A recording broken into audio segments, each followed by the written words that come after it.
আজ রান্না আর গল্প দুটোই হবে।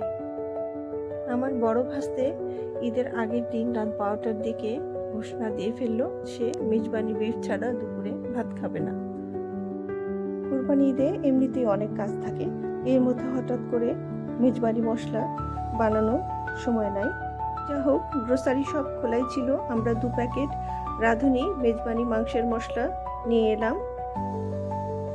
আমরা এখানে 6 কেজি গরুর গোশের জন্য 2 প্যাকেট রাঁধুনি মেজবানি মাংসের মশলা ব্যবহার করেছি। রাঁধুনি রেডিমিক্স মেজবানি মাংসের মশলা 2 কেজির জন্য থাকে। আমরা 6 কেজিতে 2টা প্যাকেট ব্যবহার করেছি। আমাদের মনে হয়েছে রান্নার অভিজ্ঞতা থেকে যে 3টা দিলে এটা বেশি করা হয়ে যাবে। তো আমাদের আইডিয়াটা ঠিক ছিল। দুটোতেই এত দারুণ একটা গোশ রান্না হয়েছে, মেজবানি গোশ।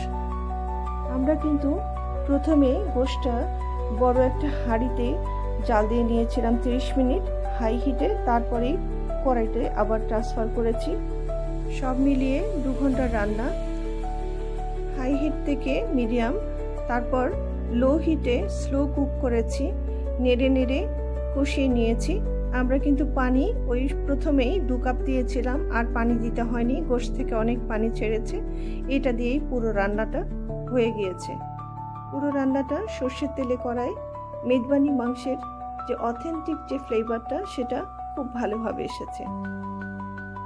যেহেতু একটু লম্বা সময়ের রান্না, তাই ধৈর্য নিয়ে নেড়ে নেড়ে এই যে কষিয়ে নেওয়া শেষের দিকে, এটা কিন্তু একটু ধৈর্য নিয়েই করতে হয়েছে। রাঁধুনি মেজবানি রেডিমিক্সে 2টো প্যাকেট থাকে।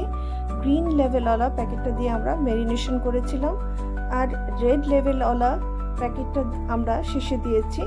আর আমরা সর্ষের তেলে একটা বেরেস্তা করে দিয়েছি, সেটাতেই এটার ফ্লেভার দারুণভাবে বুস্ট হয়েছে। আমার ভাস্তে আর বাড়ির লোক সবাই এই মেজবানি বিফ খেয়ে মহা খুশি। আর আমরা মহা খুশি এই ভেবে যে এত মশলা লাগে মেজবানি মাংসে, সেই মশলা বানানোর ঝামেলা ছাড়াই এত দারুণ স্বাদের একটা মেজবানি বিফ ঈদের দিন দুপুরের অন্যান্য মেনুর সাথেই রেডি করে ফেললাম। মাঝে মাঝে শর্টকাটে রান্না মন্দ না, কি বলেন?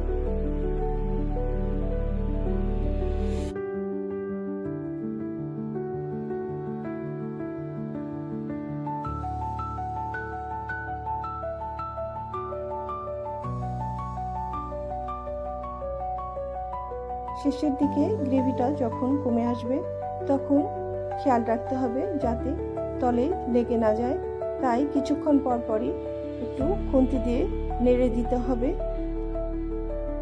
10-15 মিনিট চুলোটা লো হিটে রেখে স্লো কুক করতে হবে, যাতে গোশের উপরে লাল রঙের যে তেলটা, মেজবানির অথেন্টিক কালার, সেটা যেন চলে আসে। সেই পর্যন্ত রান্নাটা কুক করে যেতে হবে। তারপরে রেডি টু সার্ভ।